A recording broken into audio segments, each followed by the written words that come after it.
كل سنة وانتم طيبين ورمضان كريم. رمضان السنة دي شكله مش عادي. اللهم بلغنا رمضان 2024. قولوا امين. لو كنت من عشاق مسلسلات رمضان وبتبحث عن مسلسلات رمضان 2024 وبتتابع الماراثون بتاع اقوى مسلسلات رمضان 2024 يبقى الفيديو ده عشانك. يلا مستني ايه؟ صحيح، ما تنساش تصلي على النبي وتدعي لاخواتنا في غزة وفلسطين.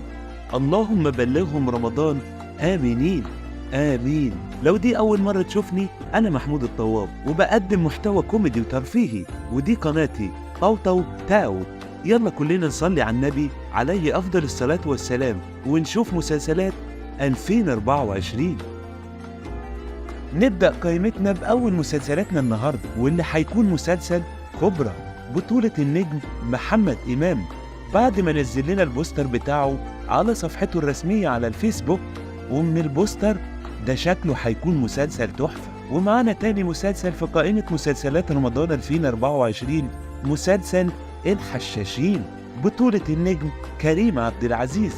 مسلسل الحشاشين من الأعمال ذات الميزانية الضخمة، يعني متكلف بالجامد، وهو مأخوذ عن أحداث حقيقية من القرن 21، وبتدور أحداثه حول شخصية حسن الصباح وجماعة الحشاشين، وهي الفرقة اللي رعبت العالم كله وكانت بتقوم بأعمال إرهابية واغتيالات. مسلسل الراكون أو الراكون، يا رب أكون قلت الاسم صح، بطولة النجم يوسف الشريف، وده هيكون ثالث تعاون بينه وبين زوجته المؤلفة إنجي علاء، بعد ما قدموا لنا مسلسل لعبة إبليس إنتاج 2015، ومسلسل كوفيد 25 إنتاج 2021. مسلسل الراكون أو الراكون إخراج محمد العدل. مسلسل بيت الرفاعي بطولة الفنان أمير كرارة، إخراج أحمد نادر جلال، وتأليف بيتر ميمي. والمسلسل ده هيكون من 15 حلقة، وجاري حاليا الكتابة في حلقات المسلسل. المسلسل رقم 5 معانا النهاردة هيكون مسلسل أجازة وضع بطولة الثنائي محمد ممدوح وريهام عبد الغفور، من إخراج محمد شاكر خدير، بعد ما قدموا لنا في الموسم اللي فات مسلسل رشيد. المسلسل رقم 6 هيكون مسلسل ألف ليلة وليلة للفنان ياسر جلال.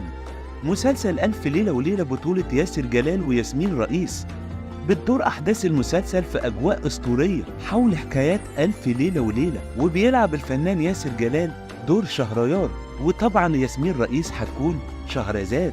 المسلسل رقم 7 هيكون مسلسل حق عرب للفنان أحمد العوضي. المسلسل رقم 8 هيكون مسلسل العتاولة للفنان أحمد السقا. مسلسل العتاولة هيكون من 30 حلقة، وشكله كده هيكون مسلسل بتدور أحداثه حوالين الأحداث الشعبية والحواري والخناقات.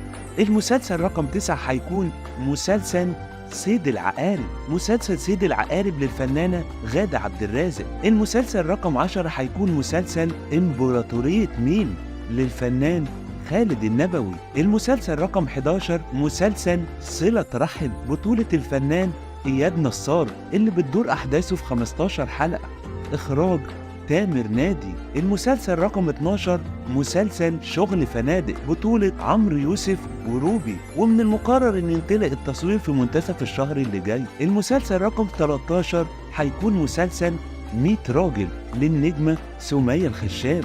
ودلوقتي معادنا مع قائمة مسلسلات رمضان 2024 الكوميدية، واللي بيترأسها المسلسل الكوميدي مسلسل الكبير الجزء الثامن بطولة النجم أحمد مكي، وده طبعا بعد ما خلصوا تصوير أكتر من نص المسلسل وقربوا يقفلوا التصوير.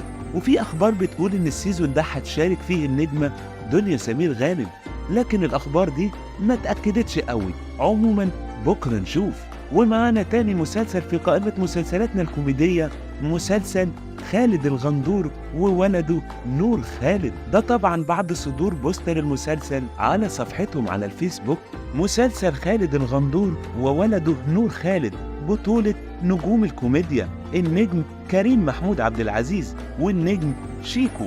ومعانا المسلسل رقم 3 في القائمة الكوميدية مسلسل بابا جه للفنان أكرم حسني. يشارك الفنان أكرم حسني في الموسم الرمضاني المقبل بمسلسل بابا جه بعد إعلانه على حسابه الشخصي على موقع فيسبوك إنه جاري التعاقد مع باقي الأبطال حاليا، والمسلسل من تأليف محمد إسماعيل ووائل حمدي. مسلسل عتبات البهجة المأخوذ عن الرواية للكاتب إبراهيم عبد المجيد.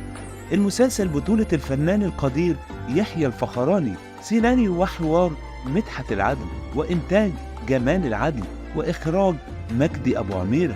ومعانا المسلسل رقم 5 مسلسل فراولة للنجمة نيللي كريم اللي رجعت لنا بالدراما الكوميدية بعد ما قدمت لنا مسلسل ب100 وش سنة 2020. والمسلسل مازال في مرحلة التحضير ولم يتم الإعلان عن أسماء الأبطال المشاركين فيه حتى الآن.